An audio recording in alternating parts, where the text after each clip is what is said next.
حضور نے کیا پڑھا؟ جو رسول پوری کائنات کے مشکل کشا تھے، جب ان پر مشکل آئی تو انہوں نے کیا پڑھا؟ مولا علی جنہیں ہم مشکل کشا مانتے ہیں، جب ان پر مصیبت اور مشکل آئی تو انہوں نے کیا پڑھا؟ صدیق اکبر جن کے صدقے ہماری مشکلیں ٹلتی ہے، جب ان پہ مشکلیں آئی تو انہوں نے کیا پڑھا؟ جب حضور مشکل میں آئے بظاہر وہ جنگوں کی مشکلات، تو حضور کی زبان پہ کیا تھا؟ حسبنا اللہ و نعم الوکیل، قرآن میں ہے۔ اس کو بھی ہمارے بزرگوں نے اسم اعظم کہا۔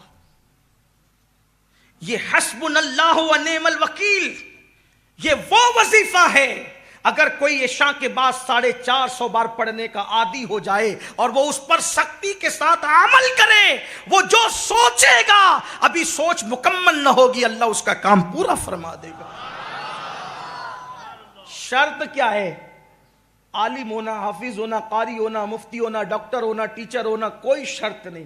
شرط بس اتنی ہے، ایک تو یقین کا ہونا اور دوسرا حرام سے پیٹ کا خالی ہونا۔ میں پھر کہتا ہوں آپ سے، سارے وظیفے پڑھ ڈالو، عورتیں ہی پڑھ رہی ہے بہت سے وظیفے، لوگ مانگتے ہیں یہ وظیفے اتنا پڑھتے ہیں حضرت اتنا اور دو، میں کہتا ہوں کم پڑھو،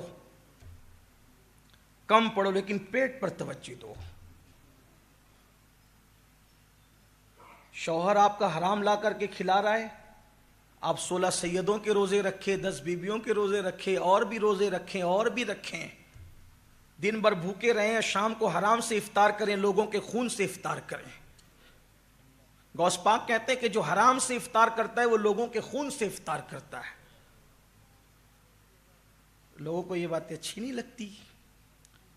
اپنا دین بالکل سچا سچا سیدھا سیدھا، 2 اور 2 + 4 کی طرح بالکل سیدھی سیدھی بات ہے، اور بہت مشکل نہیں ہے ہمارا دین، یا دین پہ چلنا بھی مشکل نہیں ہے، بہت مرتبے پا سکتے ہو۔ یقین چاہیے، اللہ رسول کے فرامین پر عمل چاہیے، پھر دیکھو کیسے کرم کی برسات ہوتی ہے۔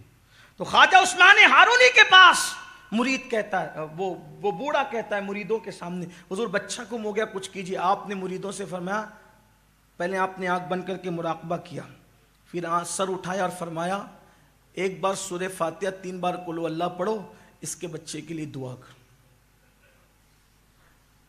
ہر ولی کی زندگی میں آپ کو سورہ فاتحہ ملے گی۔ سورہ فاتحہ یہ وہ سورت ہے کہ اللہ کے رسول فرماتے، ایک دن جبریل امین آ کر کے کہتے ہیں یا رسول اللہ، نہ یہ سورت توریت میں تھی، نہ انجیل میں تھی، نہ زبور میں تھی۔ اگر یہ سورت توریت میں ہوتی تو موسیٰ علیہ السلام کا کوئی امتی یہودی نہ ہوتا، اگر یہ انجیل میں ہوتی تو عیسیٰ علیہ السلام کا کوئی امت جو ہے وہ اس طریقے سے گمراہی کا شکار نہ ہوتا جیسے وہ گمراہ ہوئے۔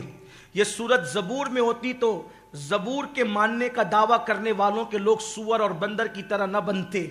یہ وہ سورت ہے جو اللہ نے صرف آپ کی امت کے لیے رکھا تھا، اس جیسی سورت اللہ نے کسی کو نہیں دی۔ حضرت مولائے کائنات فرماتے ہیں سورہ فاتحہ اور ماہ رمضان اللہ نے امت محمدیہ کو دے کر اتنا بڑا احسان کیا کہ مجھے یقین ہو گیا یہ امت کبھی ہلاک نہیں ہو سکتی، یعنی پوری امت پر اجتماعی طور پہ کبھی عذاب نہیں آ سکتا۔ یاد رکھے سورۃ الفاتحہ وہ ہے، سورہ فاتحہ جو پڑھے گا، جس مراد سے پڑھے گا اللہ اس کی اس مراد کو پورا فرمائے گا، جس تمنا کو دل میں لے کر پڑھے گا اللہ اس کی اس تمنا کو پورا فرمائے گا۔ سورہ فاتحہ وہ ہے کہ اگر ڈاکٹر کہہ دے کہ اس کا علاج نہیں، اس کی بیماری کا علاج نہیں، 41 مرتبہ بسم اللہ کی میم کو الحمد کی لام سے ملا کر آخری میں 3 مرتبہ آمین کہنے کا اہتمام کر کے 41 مرتبہ پڑھتے رہو، مریض پہ دم کرتے رہو، انشاءاللہ اللہ اس کو شفا عطا فرمائے گا۔ لیکن پھر کہتا ہوں شرط یہی ہے، پیٹ حرام سے خالی ہو اور یقین کی دولت حاصل ہو۔ آج کل تو لوگوں کے یہاں دعوت کھانے میں بھی ڈر لگتا ہے،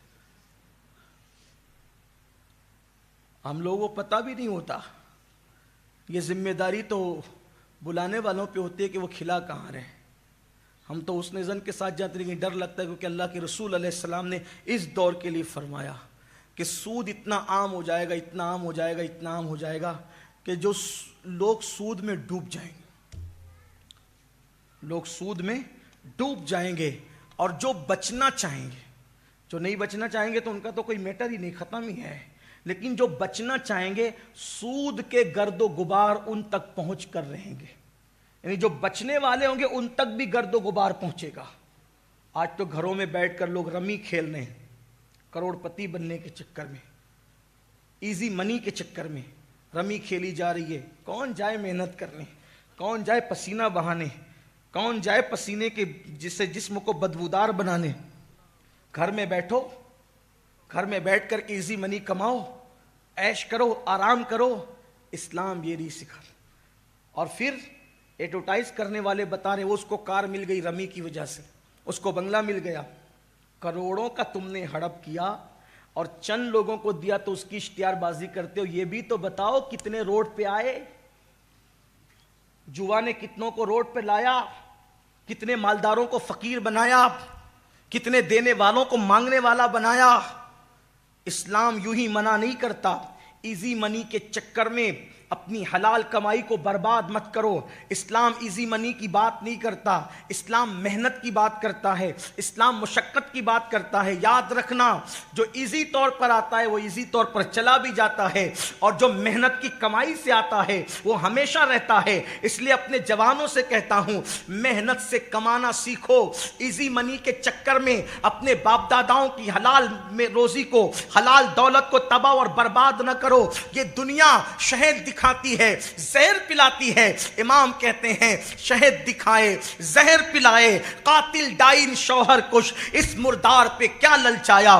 دنیا دیکھی بھالی ہے، تم ایزی منی کے چکر میں اپنے باپ داداؤں کی دولت کو داؤ پر لگا دو گے، کنگال ہو جاؤ گے۔ بعد میں خودکشی تک کی نوبت آتی ہے، بعد میں زہر کھا کر کے مرنے کی نوبت آتی ہے، بعد میں پھانسی کے پھندے پہ چڑھنے کی نوبت آتی ہے۔ اس لیے اپنے جوانوں سے کہتا ہوں، میری قوم کے جوانوں، اللہ نے ہماری قسمت میں جو لکھا ہے اس کو حلال راستے سے جا کر حاصل کرنے کی کوشش کرو۔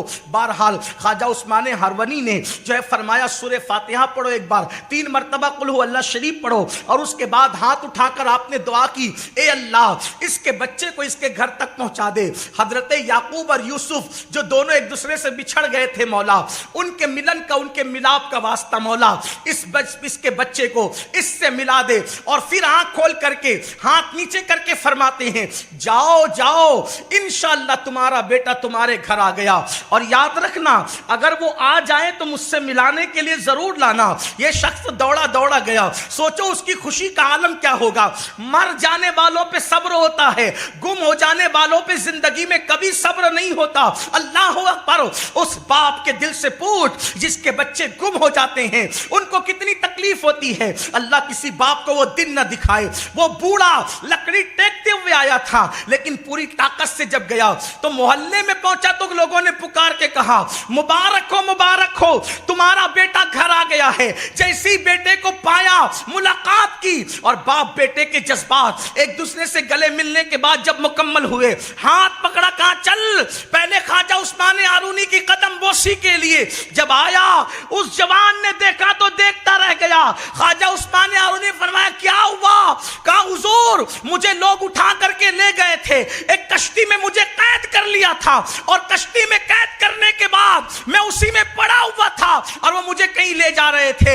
ایک بزرگ آئے اور مجھ سے کہا کہ تو یہاں سے اٹھ۔ میں اٹھا تو انہوں نے ہاتھ لگائی تو زنجیریں ٹوٹ گئی، اور اللہ اکبر، پھر انہوں نے اپنے پیروں سے میرے پیروں کو مس کیا اور فرمایا آنکھیں بند کر۔ میں نے آنکھیں بند کی، پھر کہا آنکھیں کھول، تو میں نے آنکھیں کھول دی تو میں نے اپنے آپ کو اپنے گھر میں پایا۔ تو اس نے کہا مگر اللہ کی عزت کی قسم میں حیران ہوں، وہ کوئی اور نہیں تھا، وہ تو آپ ہی کی صورت۔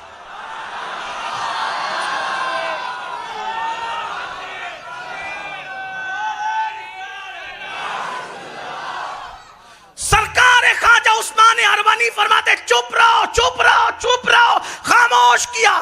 میرے اور آپ کی طرح ہوتا تو سینہ پھلا کر کے، جیسے کچھ بگڑے ہوئے لوگ کہتے ہیں کہ میری چھاتی بھی 56 کی ہے، تو وہ بھی 56 کی چھاتی بنا کر کے کہتا کہ دیکھا میری کیا کرامت ہے۔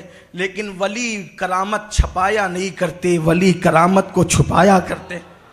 ولیوں کی پہچان تو یہ بھی ہے نا کہ وہ چھپانے والے نہیں ہوتے، وہ تو کہتے ہیں کہ چھپاؤ، اس لیے کہ جس کو یار کا پتہ ملتا ہے پھر وہ مجمع میں نہیں آتا، وہ تو مجمع سے بھاگتا ہے۔ مجمع کا شوق اس کو ہوتا ہے جس کو یار نہیں ملتا۔ غریب نواز فرماتے یار کا پتہ ملتا ہے تو یار کا پتہ ملنے کی پہلی پہچان یہ ہے کہ وہ سب سے بھاگ کر تنہائی میں جاتا ہے، اس لیے کہ دو عالم سے کرتی ہے بیگانہ دل کو۔ عجب چیز ہے لذت آشنائی، شہادت مقصود مطلوب مومن، نہ مال غنیمت نہ کشور کشائی۔